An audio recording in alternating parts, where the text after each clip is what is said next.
let's play a game of pretend, right? Uh, Not really pretend, but we're building something, right? So it's make believe until we believe it. Um, so let's pretend that we are the parents of an ideal. Okay. We are the beginning of creation, recreation, taking things we don't like and yeeting them, and keeping what's for us. Take what resonates and leave the rest, right? That whole ideal though is like, let's build. Let's stop yammering at each other and point fingers. Yes, there are some people. Okay, this is the way I personally view this. With all the corruption going on, there's two different types of divisions here. There are the ones who initiated all of these gang crimes and crimes against humanity, crimes of war. We'll get into that later. Extortion, blackmail, unclear terms of contract, which lead to illegal behaviors unbeknownst to the victim. So we have the victims, and then we have the perpetrators. Okay. So the victims panel is going to be comprised of the people who were working under the Imperious curse, right? The torture. What is it? I don't know which one's which. Yeah, the Imperious curse is mind control. The Crucio is torture, and Avada Kedavra is death, right? Like, okay, so the three unforgivable curses can be transposed into this, right? So they're the ones, the users that were under the Imperious curse, and that'll be looked at. So, let's say, with a lot of grace and forgiveness, we rebuild. And I have an intuitive knowing of who is under torture and who is the torturer. I've been on this job a while.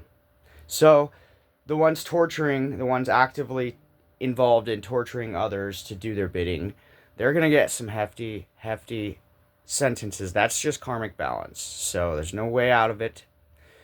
The ones that were involved in mind control and torture, they will be looked at as assets that need to be protected. And their sentences are definitely going to be um, a lot more humane because they were under other people's power. And yes, that's a real thing. And when we rewrite our laws, we're going to have to put spiritual and psychological laws in play too, because there's a lot of warfare that's not being accounted for. That really, we to name it, you have to name it, right? To catch it, you have to name it. And so, gang stalking's a crime, extortion's a crime, human trafficking's a crime in any shape, and these are international crimes. This isn't just about the United States and its border, because that's just a made up line that a bunch of old men made for money. Um, so, in the idea that we are sovereign, we are all sovereign, and we have everything we need inside of us. If we don't, we ask other sovereign beings to help. That's it. But as far as the sentencing goes, we are aware of who is the ones pulling the strings and torturing and doing all these things to get people to do their bidding.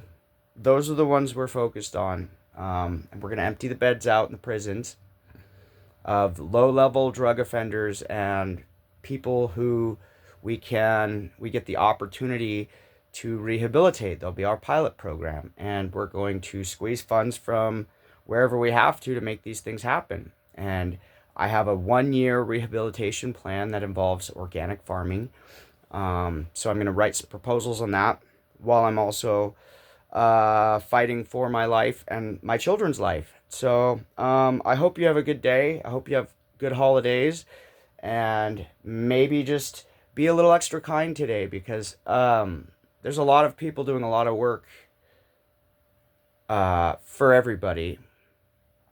Some of us, we don't get a break until it's done because it's a commitment. So my commitment is not to the collective per se online, it's to the world collective. And you're welcome to join the world collective. But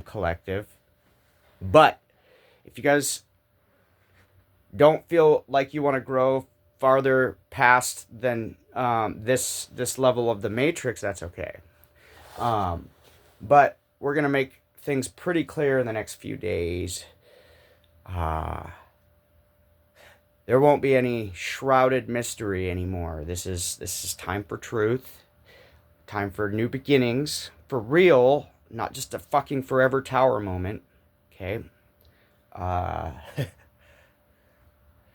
Also hacking, cyberbullying, and hacking. I forgot to mention that part of this. So that is also an international crime. It crosses borders. So when at the end of the day, these cyber crimes are going to have to be treated like war crimes and international offenses because they are. So have fun. Be safe. If you do things to hurt people, remember, I don't even have to physically see you, but karma knows. It's karma. Besides all that woo-woo stuff y'all hear me talking about, we have fucking surveillance everywhere, okay? Like the 5G, the satellites, we've been literally everybody's, our phones, our Alexas, our smart TVs, anything with a microphone and camera and access to the internet is spying on you. That's written in the fucking contracts that they have us accept. We never read it because it's so much writing, but they literally got us by giving us a bullshit contract that we didn't read the terms to. This is all the social platforms too. I would go back and read those. Like me, I'm using social media for a completely different reason because I already knew in 2015, 2016, somewhere in there, I think it was 2016, that, and this was right around the time when Donald Trump became president, and I knew shit was going to head south because I already saw it in 2015. When I got out of prison, there was trains and trains full of tanks, but they didn't just disappear. They got to be somewhere, right? Obviously, they were already trying to instill martial law. That was the beginning plan for Donald Trump. So, you guys need to be educated. The things that they did already, the implications, the strategic warfare, the psychological spiritual warfare, and the amount of deaths, like, to the homeless, like, and everybody else. Yes, COVID killed a lot of people, but they fudged those numbers. So the big pharma's in on it, obviously. But the homeless, really, there needs to be an attention paid to the homeless because that's where the meat factory is coming from. And the Native American kids are one of the prime targets, especially girls under the age of 18. And the train systems need to be audited, obviously. But like the homeless places and the malls are all connected to, well, Hollywood and human trafficking. So, yeah, there's that. Anyway, as far as the laws go, we're going to work on rewriting the laws so that everybody's protected and they can have a way out of contracts they didn't know they signed because somebody was putting them under some sort of mind control.